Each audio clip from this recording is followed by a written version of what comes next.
আসসালামু আলাইকুম। আজকে একটি মজাদার ভর্তা নিয়ে আসলাম।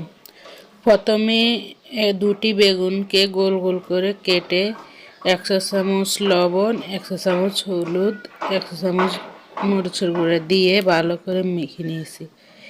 এবার পরিমাণ মতো তেল দিয়ে একে একে সবগুলো বেগুন দিয়ে দিচ্ছি।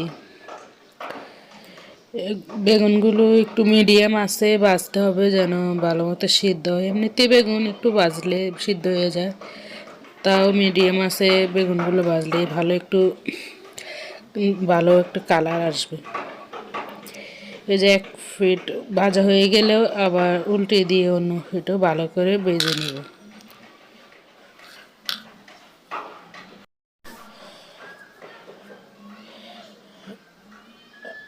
আসলে এই বেগুনটা অনেক টেস্টি হয়েছে, আর একদম হোটেলের মতোই স্বাদ আসছে।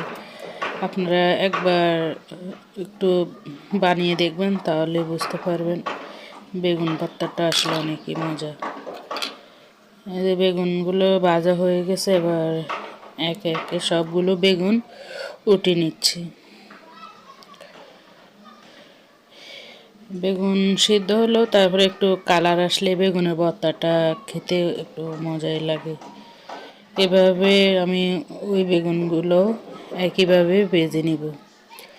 ভেজে নেওয়া হয়ে গেলে এবার একটা কড়াইতে প্রায় 1 কাপের মতো পেঁয়াজ কুচি দিয়ে দুটো মরিচ মধ্যখান থেকে ভেঙে একটু হালকা একটু ভেজে নিচ্ছি। এবার সাথে 3টার মতো শুকনো মরিচও দিয়ে দিব।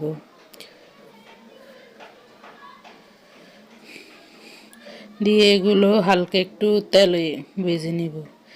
কাঁচা মরিচগুলো একটু চেপে চেপে বেচতেছে, যেন এগুলো ভিতরে পানি না থাকে আর কাঁচা গন্ধটা যেন চলে যায়। এই যে ভাজা হয়েছে, এবার উঠে নিয়ে একটা বাটিতে মরিচগুলো রেখে এবার লবণ দিয়ে ভালো করে মেখে নিচ্ছি।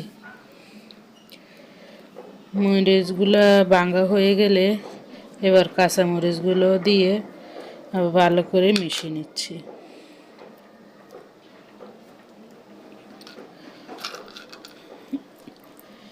এবার আগে যে ভেজে রাখা পেঁয়াজটা দিয়ে দিয়েছি, আবার 1 মুঠ কাঁচা পেঁয়াজ দিয়ে দিয়েছি। কাঁচা পেঁয়াজটা দিলে ভর্তাটার টেস্ট অনেক গুণ বেড়ে যায়।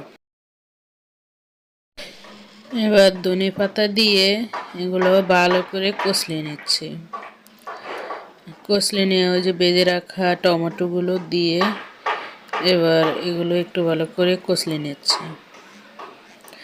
আসলে এটা বলার কিছু নেই, দেখে বুঝতে জানি এগুলো তো কোনো বাটাবাটি নেই, শুধু হাত দিয়ে কষলে নিতেছি আর কি। এবার প্রায় 2 টেবিল চামচের মতো সরষের তেল দিয়ে আবারও একটু মিশিয়ে নিচ্ছি। মিশিয়ে নিলে তৈরি হয়ে যাবে মজাদার বেগুন ভর্তা।